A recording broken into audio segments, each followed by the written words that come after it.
Hello, my name's Sandra Lupo. I am an instructor, designer, and inventor of jewelry making. Today's workout will be about making cone-shaped components on cone mandrels. We'll begin and warm up with metal. I'm looking at this sheet metal that is in a variety of metals: copper, sterling silver, and brass. Today I'm going to show you how to form a cone out of a piece of copper sheet metal. The gauge is very important. If it were a thick gauge, you might need to anneal, that is, to heat with a torch, so that you would have your metal at the most malleable state.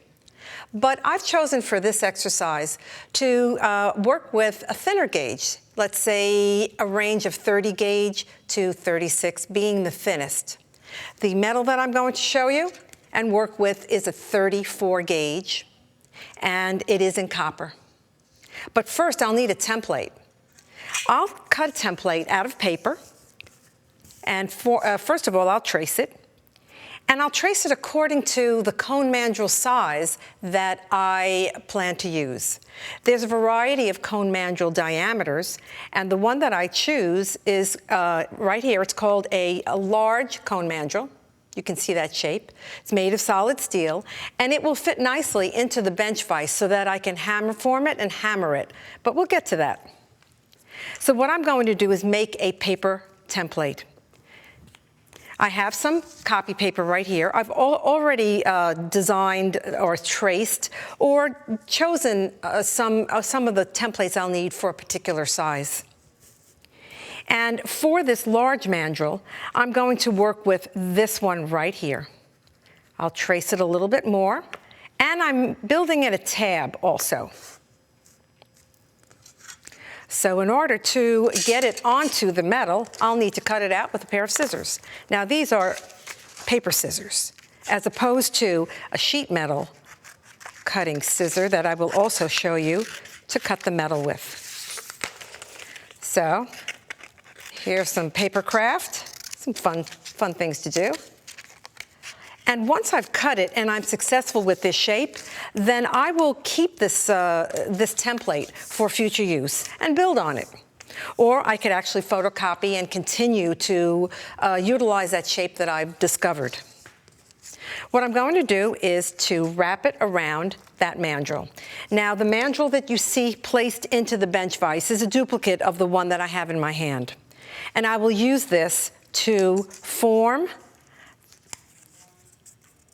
the sheet around the mandrel as best I can. It's small, but we do work with even smaller things, so this isn't too bad. You can see that is a cone shape. Take a piece of tape that I've pre-cut and just put the tape along the seam of the paper cone. I'll slip it off of the mandrel, hold on to that for my use again, and there you are. It's hollow, of course, in the middle.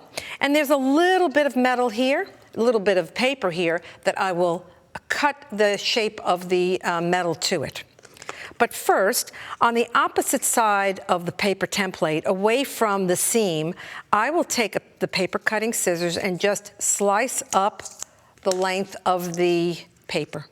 Here is my basic template.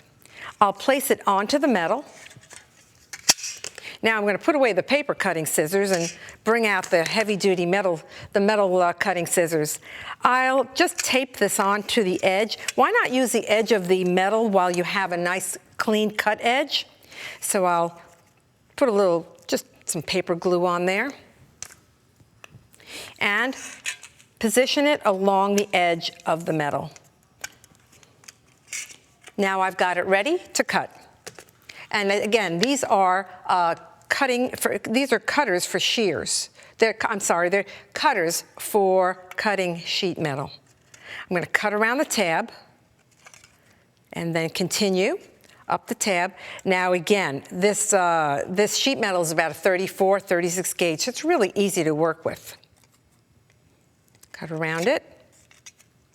Do want to be careful. These are sharp edges, And that's another preparation when you're working with metal. You want to make certain that you clean up your edges. So before I get too much further into the process, I will clean up those edges with the file. All right, so here's my template, my paper template on one side, and my metal template on the other. It has sort of a fan shape, so if you have a component, a metal component that isn't a fan shape, you could begin with that as a template or a structure for you to trace paper over, and then build onto the cone mandrel that you have chosen to work with. Okay, now what I'm going to do is remove, as I said, we save these. I'll put it on the side here. You can see that on this large sheet of paper, I have actually kept my templates, and I label them for what use they were to a particular mandrel. All right. Next thing would be to clean those edges before you form them and they disappear into the cone shape. And I have these micro mesh file papers, file pads. I like to use them. Lay it down on a flat surface and just go in one direction as you would with a needle file, and clean up that edge as well as the corner or the point. I would do this to my satisfaction, touch it, make sure that I'm all right with the way it feels. If I can't get into a tight spot, then I can pick up the pad and do a little bit of filing this way. So I think you understand the need to prep your sheet before you turn it into a form. All right, here I have a bench vise. I love this bench vise. It looks like it's been well used, and I'm happy to work with it today. I have the cone mandrel that I've chosen, the large mandrel. I call it large when you compare it to some of these smaller sizes. And this is now ready for me to begin to shape. Now, when you're talking about sheet metal, and this is embossed with a texture, you want to consider working with a mallet that is plastic, or I believe it's Delran, rather than a hammer. If you used a hammer, sure, you'd get that shape, but you'd also take out your texture or your pattern. So I've got this little modeled pattern there, and I want to keep that. So I will work with I can work with a rawhide hammer also. Okay, here we go. I'm going to begin forming this metal. It's real easy to do simply because it's a thinner gauge. Now, the integrity of this thinner gauge will be good as a component because my work hardening is happening right now. So as long as you can get those seams tucked in, you utilize this little tab. See, you can see it's beginning to turn into the component that I want. All right, let me just take it a little more this way.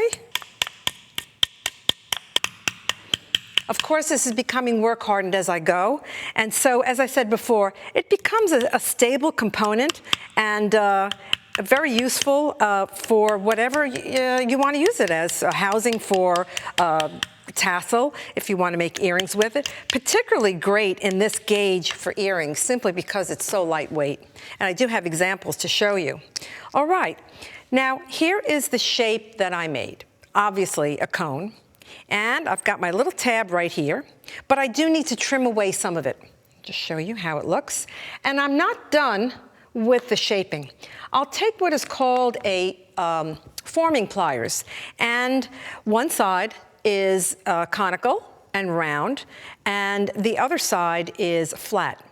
Now, when you are working with a surface that is, or component, or a structure that is rounded, take the round part, put it into the tool, into the cone, and begin to tap, so this will assist you in the shaping. You can see that I'm working my way up the seam, bringing it in a little bit tighter. I will take a flat nose pliers, which I find very useful, and I will take that tab and I will turn it in, Show that to you again. Go a little closer to its edge.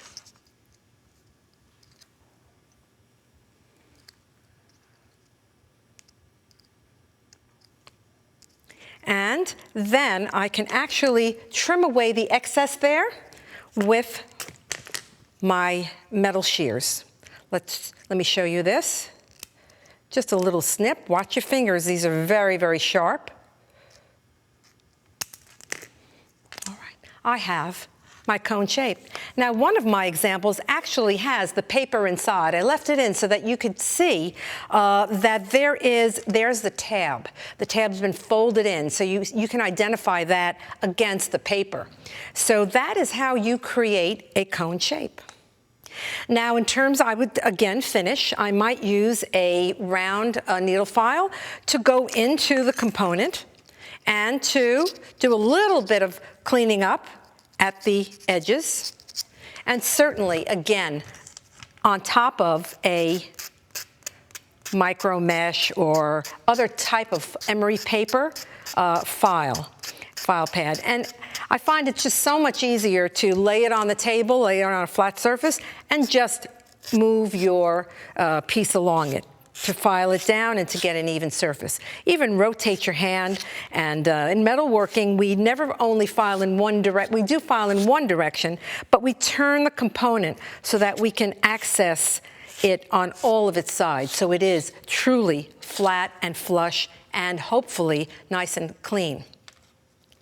What I'd like to show you is how I would actually utilize this component that I just made, this cone-shaped sheet metal.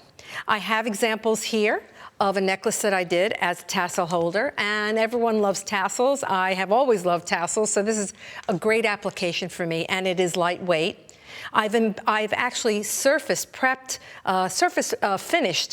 this here with some liver of sulfur, and I did use an embossing tool to create the spirals, as you can see on this brass piece here that I've done.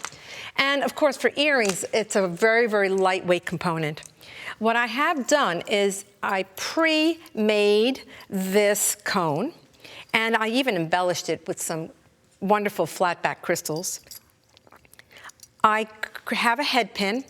I added to the head pin some mini tassels. I gathered them all with a simple loop, shimmy down the cone, add a few crystals, and now I'll show you how I turn that into a component that could be a dangle.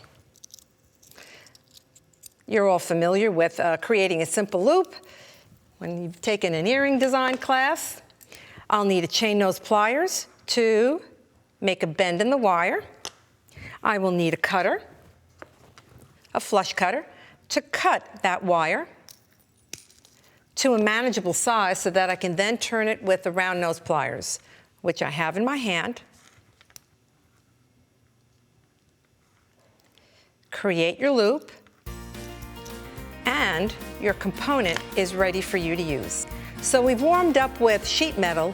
Let's move on to working with flat wire on cone mandrels.